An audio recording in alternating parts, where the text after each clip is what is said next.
Today, I'm discussing 6 trends that are affecting California's real estate and economic markets. If you want to know what they are, stay tuned because I'm getting into it right now.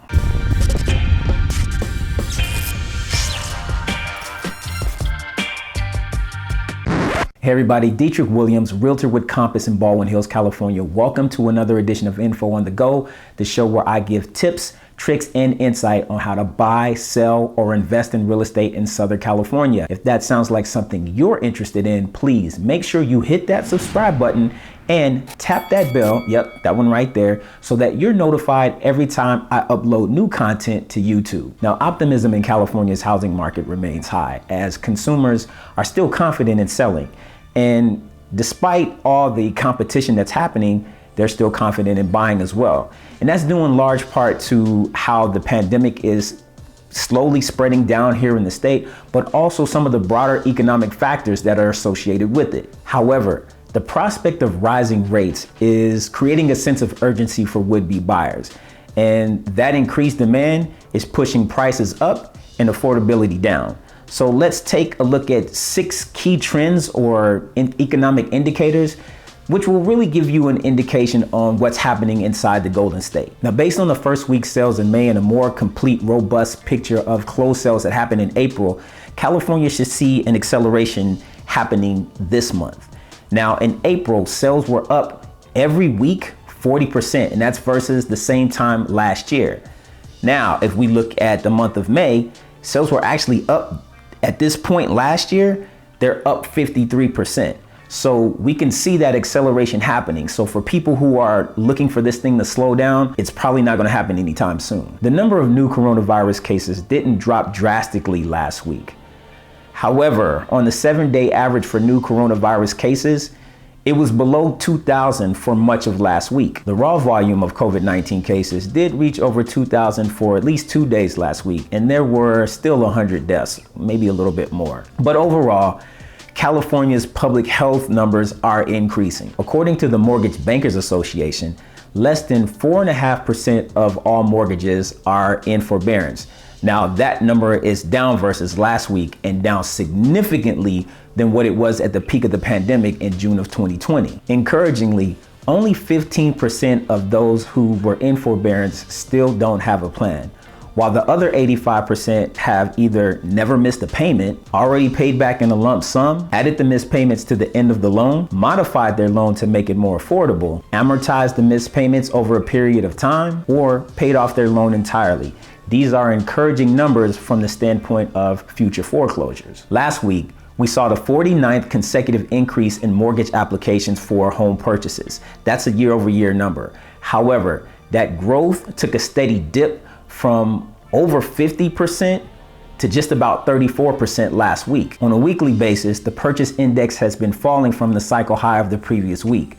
Demand remains strong, and according to a California Association of Realtors consumer survey, the percentage of people who thought it was a good time to buy in April still carried that same sentiment into May. In fact, the share of first-time home buyers is the highest we've seen in the last decade. The typical rate for the 30-year fixed mortgage came in at 2.98%. Now, that's not a huge difference versus last week. It was at 2.97%. However, the 10-year treasury rate went up for the first time since March. And if you've been following me or watching any of my videos, and you should, you'll know that I always tell you the 10-year treasury rate and mortgage rates are directly correlated. So when the 10-year treasury rate goes up, mortgage rates tend to follow. Normalizing for inflation will cause treasury rates to rise as the economy continues to recover. But unemployment is still stubbornly high, so we're not expecting to see inflation really take off, at least core inflation take off, in the short run. Although housing demand remains robust, the chronic lack of inventory coupled with the increased competition amongst home buyers is driving prices up much more quickly than incomes. And while several rounds of stimulus checks have helped fend off significant declines in personal income, prices are rising just that fast. In fact, it's leaving some Californians more challenged with the affordability issue of purchasing a house. This will be more acute as interest rates rise because it compounds the budget effect on rising prices. Unfortunately, the prospect of rising interest rates may create a bit more sense of urgency for would-be buyers because it will push them off the fence and into the market. That will create more demand, which will in turn increase prices even more. Now, these are numbers that I look at on a week-to-week basis. They're provided by the California Association of Realtors.